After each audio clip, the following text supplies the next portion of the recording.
É foda o caso Marielle é que se você abre um precedente desse, velho, de não dar uma resposta pra uma execução dessa, você abre um buraco que passa coisas que você nem imagina, assim. São barbaridades que eu acho que a turma não tá nem calculando, sabe?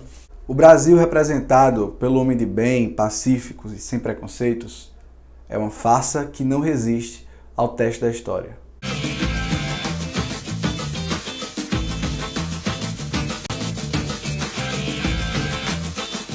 Hoje estamos na sombra de tragédias, enterrando mortos e enxugando lágrimas e dores.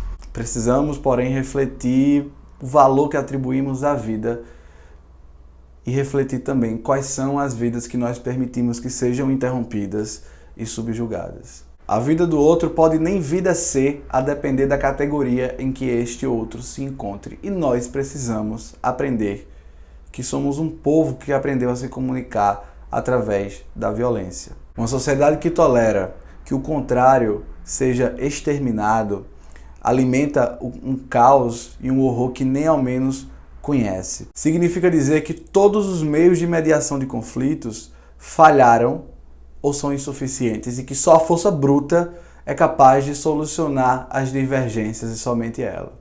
Quando se mata o contrário, há uma escolha muito deliberada de encolher a realidade até que ela seja explicada de uma única maneira. Morre não o corpo contrário, mas a ideia ali guardada, e sobrevive a violência e a dominação. Marielle Franco foi assassinada em 14 de março de 2018. Há 2 dias foram presos suspeitos de terem executado o crime num condomínio da Barra da Tijuca, onde mora, por coincidência, o presidente Jair Bolsonaro. Isso, evidentemente, não significa que Bolsonaro tem nenhum envolvimento com o crime. Nada foi provado, aliás, isto nem ao menos foi investigado. Apenas é uma sutil, ou não tão sutil assim, coincidência, já que Bolsonaro é uma das figuras políticas que jamais se manifestou ou lamentou a morte de Marielle. É preciso, nesse momento, resistir ao impulso por justiça e não condenar antecipadamente pessoas que ainda são investigados. Caso contrário, estaremos caminhando na direção daquilo que enfrentamos. O que convém é exigir que sejam identificados os responsáveis materiais, intelectuais e as estruturas de poder que mataram Marielle. Quem matou?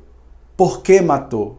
Estabelecemos parâmetros cruéis que investem indivíduos do poder de matar, ao passo em que submetem outros indivíduos ao risco iminente de morrer. As castas dos que matam ou morrem são definidas conforme o espaço que ocupam na estrutura de poder. Quando a execução se torna medida de dominação, temos muito pouco a perder. Quase nada. Fuzilaram uma vereadora no centro do Rio de Janeiro. Fuzilaram um corpo negro, feminino e lésbico. No terreno da política, o cálice é sempre cheio de fúria. E nesse caso, ele precisava ter a intensidade que tinha a voz que Marielle erguia. Marielle não era mais uma jesuíta catequizando índios. Saiu da favela e removeu todas as barreiras, várias e tão óbvias, para ocupar todos os espaços que ocupou e travar os embates que travou. Marielle ergueu a sua voz, Marielle se fez ouvir. E o ódio que matou Marielle é o mesmo ódio do qual nós ainda não nos curamos. O ódio que açoitava negros nos troncos.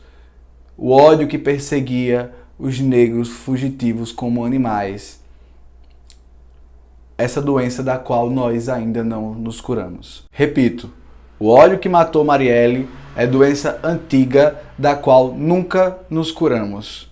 É o abismo que nos olha de volta, enquanto deixamos que a barbárie preencha os espaços da civilização que pensamos um dia ser. Ódio e violência como linguagem são um jeito tupiniquim de expressar desprezo pela vida. Foi assim que aprendemos, é assim que ensinamos, e o ciclo vicioso é cruel. Ontem, na Escola Estadual Professor Raul Brasil, em Suzano, ao menos 8 pessoas foram mortas e mais 10 ficaram feridas.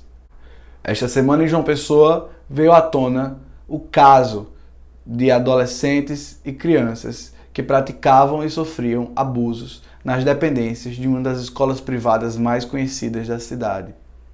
Nós ainda não aprendemos, logo, nós ainda não sabemos o que precisamos urgentemente ensinar.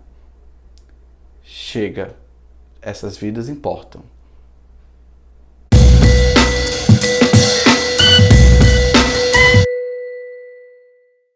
A gente tem um senhor que está defendendo a ditadura e falando alguma coisa contrária a isso. Eu peço que a presidência da casa, no caso de maiores manifestações que vem atrapalhar a minha fala, assim proceda como a gente faz quando a tribuna interrompe qualquer vereador.